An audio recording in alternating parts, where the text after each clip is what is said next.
আমি কাউকে অপহরণ করিনি স্যার। আমার বাবা মারা গেছে স্যার। আমার বাবা কোথায়? আমি প্লিজ আমার বাবাকে একটু দেখতে চাই স্যার। তোর বাবা মারা গেছে না? তোকে ধরার জন্যই আমরা এই প্ল্যানিংটা করেছি।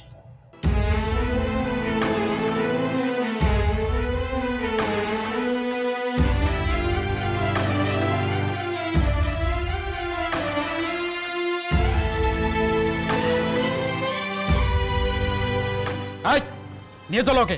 আয়, আয়, নিয়ে যা। স্যার আমি কিছু বলতে চাই স্যার। স্যার স্যার এসব কী বলছেন স্যার? আমি কাউকে অপহরণ করবো কেন স্যার? আপনার এরকম প্রপার এভিডেন্স ছাড়া কাউকে কীভাবে ধরে নিয়ে যান স্যার? ওনার মেয়ে তো আমাদের সাথে আসছে। ওনার মেয়েকে জিজ্ঞেস করুন না যে আমরা ওকে জোর করে নিয়ে গেছি নাকি ও স্বেচ্ছায় আমাদের সাথে গেছে। মিস রোদেলা, এই ছেলে আপনাকে অপহরণ করেছে না? স্যার আমি আমার নিজ ইচ্ছায় গিয়েছি, কেউ আমাকে অপহরণ করেনি। আরে ওর কি জবানবন্দি নিচ্ছেন আপনারা? ও তো একটা নাবালিকা। না বাবা, আমার বয়স এখন 18 বছর প্লাস, আর আমরা কোড রেজিস্টার্ড করে বিয়ে করেছি। অফিসার, আপনি যদি বিশ্বাস না হয় আপনি দেখতে পারেন।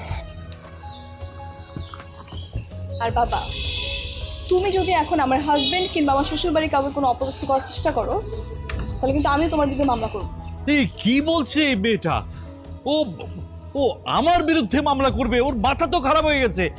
আরে ওর জবানবন্দি নিয়ে লাভ কি? ও তো নাবালিকা। এই ছেলেকে নিয়ে যান, নিয়ে জেলে পড়ে দেন। খান সাহেব, আপনার মেয়ে নাবালিকা না, তার 18 বছর হয়ে গেছে। তার মানে আপনি আপনার প্রভাব খাটিয়ে এবং আইনের আশ্রয় নিয়ে আপনি আপনার উদ্দেশ্য হাসিল করতে চেয়েছিলেন, তাই না? আপনি আমাদের সাথে মিথ্যে কথা বলেছেন। আপনি আপনার মেয়ের জন্য একজন নিরীহ বাবাকে চাকরিচ্যুত করেছেন, পুরো পরিবারকে আপনি ঘর ছাড়া করেছেন, এবং এই ছেলেটার বাবাকে আপনি জেল খাটিয়েছেন। এখন আবার এই ছেলেকেও আপনি জেল খাটাতে চাইছেন। আপনার মেয়ে এখন স্বাভাবিক না, সে সব কিছু বুঝতে শিখেছে। তাহলে কেন করছেন এসব? ও, আপনি কি ভেবেছেন এরকম করলেই আপনার মেয়ে আপনাকে বাবা বলে ডাকবে?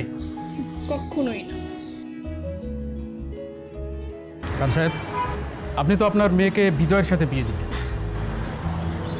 ওর বাবার বংশমর্যাদা দেখে আপনার কি যায় আসে? আপনি কি বলছেন এসব? আপনি জানেন এই ছেলেকে, এই ছেলের বাবাকে? এই ছেলের বাবা আমার অফিসের সামান্য একজন কেরানি। তার ছেলের সঙ্গে আমার মেয়ের বিয়ে মেনে নেব? খান সাহেব, ধরেন আপনার মেয়েকে কোনো উঁচু বংশের লোক এসে বললো যে আপনার মেয়েকে তার ছেলের সাথে বিয়ে দিবে,